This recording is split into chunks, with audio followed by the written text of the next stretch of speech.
दोस्तों welcome to geography Sutras next lecture. आज इस लेक्चर में हम जानने की कोशिश करेंगे कि अर्थ की फॉर्मेशन के बाद अब अर्थ का इंटीरियर कैसा होता है। हम ये भी समझने की कोशिश करेंगे कि आखिर अर्थ के इंटीरियर के बारे में हमें पता कैसे लगता है। What are the sources available to us by which we can easily understand about the earth's interior. And one more important thing, earth के इंटीरियर पे जो डिफरेंट टाइप के रॉक्स मिलते हैं या अर्थ के सरफेस पे जो रॉक्स मिलते हैं उनके बारे में भी हम अंडरस्टैंड करने की कोशिश करेंगे। बट मैं उम्मीद करता हूं आप लोगों को पहले वाले जो लेक्चर के एमसीक्यूज हैं वो आपने अटेम्प्ट कर लिए होंगे, क्वेश्चंस अटेम्प्ट किए होंगे और आपने लेक्चर एज वेल एज आपके एनसीईआरटी का चैप्टर काफी अच्छे ढंग से पढ़ा होगा। देखिए, जब आप इसको अच्छे ढंग से पढ़ेंगे उसी के बाद आप इसको अच्छे से आगे प्रोसेस आउट कर पाएंगे और 100% इस ज्योग्राफी एनसीईआरटी सूत्रा से गेन कर पाएंगे। तो चलिए अपने डिस्कशन को स्टार्ट करते हैं। आपके मन में क्या आता होगा कि अर्थ के इंटीरियर को देखें तो वो क्या एक हॉलो बॉल की तरह है अर्थ का इंटीरियर, या फिर एक सॉलिड सब्सटेंस है अर्थ के ऑल टुगेदर यूनिफॉर्मिटी के अंदर, या फिर अर्थ के इंटीरियर में हमें मैग्मा मोल्टन स्टेज में कुछ मटेरियल देखने को मिलता है। ये सारी जवाब जो है हमारे पास, वो सारे क्वेश्चंस जो है हमारे पास वो इजीली आंसरेबल हैं, लेकिन वो आंसरेबल हैं जब हम अर्थ के इंटीरियर को बड़े डीप डाइव करके अंडरस्टैंड करते हैं। लेकिन सवाल यहाँ पे ये है कि सर अर्थ का इंटीरियर कितना गहरा है। तो मैं आप लोगों को बताना चाहूंगा अर्थ का interior almost 6400 kilometre radius possess करता है और ये रेडियस तक पहुंचना इज नेक्स्ट टू इम्पॉसिबल। उसका कारण ये है कि when you will go in the earth interior there will be increasing in temperature काफी हद तक बढ़ना स्टार्ट करता है और अर्थ के इंटीरियर तक जाते जाते टेम्परेचर हो जाता है 6000 डिग्री सेल्सियस, जहां पे किसी भी तरीके से टॉलरेट कर पाना पॉसिबल नहीं होगा।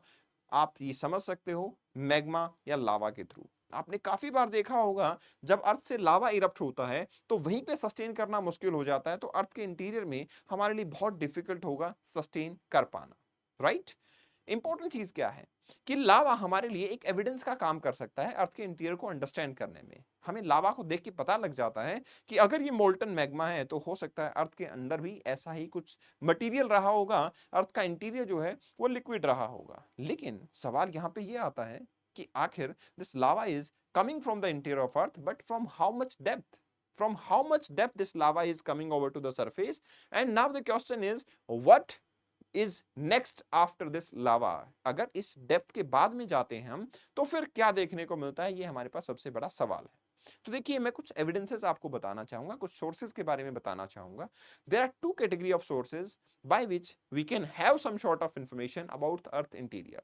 One is direct sources, means one product is mining. If we are doing mining, obviously these are the people who are going for the mining, they will explore some of the minerals, but yes, after digging the earth surface, by this process they will get to know what is exactly available in the interior of earth.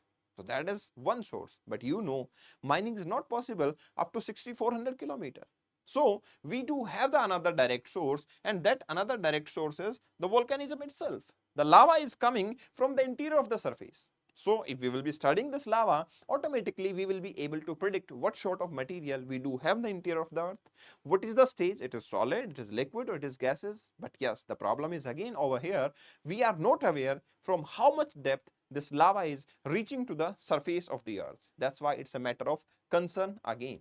Now, we have some of the indirect evidences. Those are very helpful to us to understand about earth interior, and out of these indirect sources we have the meteoroids, obviously the celestial bodies which are reaching to the earth surface.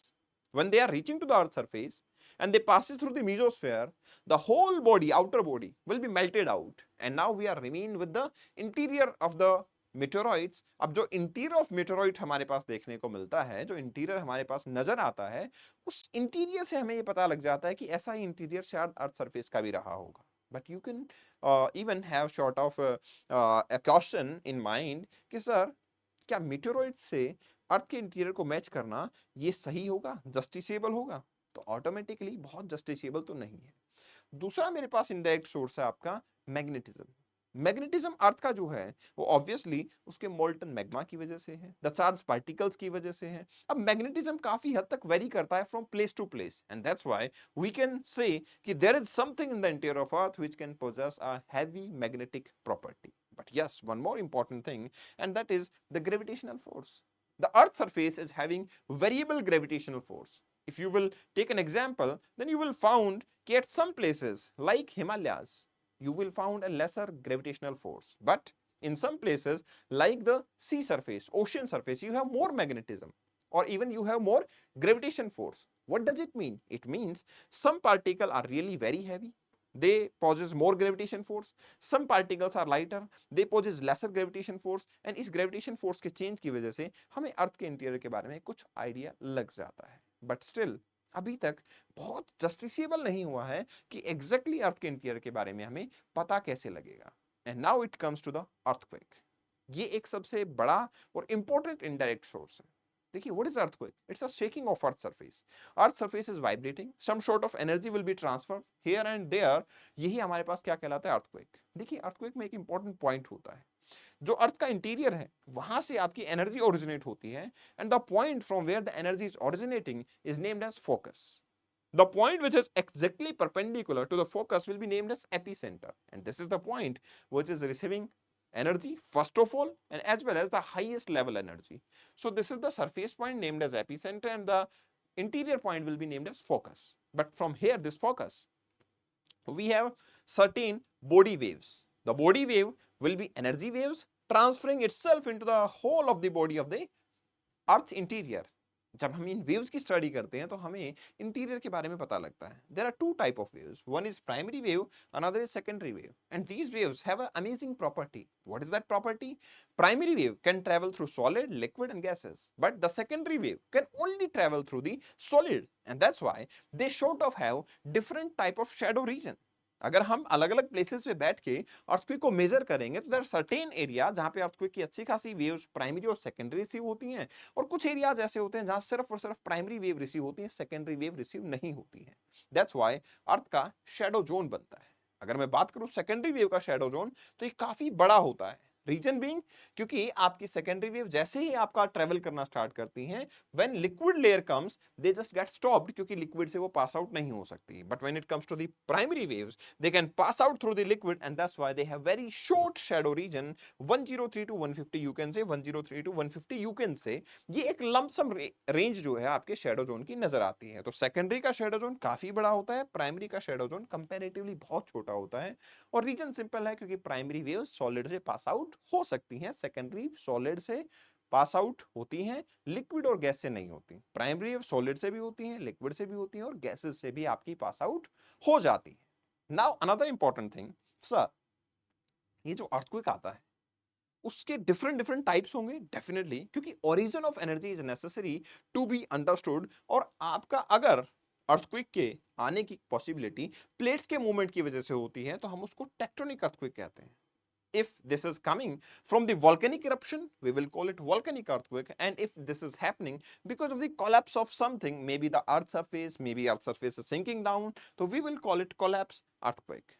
Even sometime it happens when we are nuclear bomb testing is going on, even at that time earthquake will be there, we will call it explosion earthquake. And sometime even we called induced earthquake, that is because of the human effort, human are doing something of the kind जिसकी वजह से आपका earthquake आता है, उसको हम क्या बोलते हैं? Induced earthquake, right? So there are different type of earthquake, but in any earthquake same primary secondary wave will be there, shadow region will be there. By studying these waves we get to know कि earth surface is having solid part, then it have some liquid sort of part, and then again it have the solid part. Different form of density is found in different areas, and that's why earthquake की waves को study करके we classify the earth interior into different layer, that is crust, mantle and the core. Now you can understand कि अर्थ की formation में जैसे density differentiation हुआ था, so the core will be the heaviest one and the आपका crust part will be the lightest one. सबसे हल्का होगा क्रस्ट वाला पार्ट और जो आपके कोर वाला पार्ट होगा वो सबसे हैवी देखने को मिलेगा. That sort of division is found on the basis of density in the earth interior.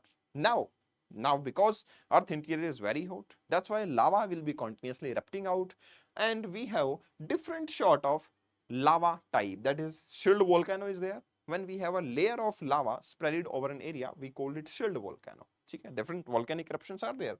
There are different type of volcanic landforms there. कि lava is coming out spread over an area, we will call it shield volcano. When it is very much mobile, we will call it flood basalt. When this is happening in the mid of the ocean, we will call it mid-oceanic ridges. And when the lava which is coming out and the whole surface just got collapsed, we will call it caldera. But it is always not necessary कि lava will be able to come to the surface. Sometime lava जो है interior of earth के अंदर भी cool down होता है और एक नए landform बनाता है. जब lava earth के interior में cool down होता है और perpendicular to earth surface होता है, we will call it dikes. When it is cooling down parallel to the earth surface, we will call it seals. When it is making a basically tabular form or convex type of form, we will call it laccolith. If it is making a shape of wavy structure in nature, we will call it faccolith. So different type of landforms will be formed in the interior as well when the lava is cooling down beside the earth crust, right? That's why दो landform बने हैं, one on the exterior part, another on the interior part. And this is the whole chapter जो आपको अब पढ़ना है NCERT से और फिर उसके questions attempt करने हैं. For any kind of queries you want to connect with me, you want to talk to me, you can connect me over this Insta handle, Kapil Bhardwaj for you, or join the Telegram channel to get some more lucrative notes. Thank you very much. Best wishes. Take care. Bye bye.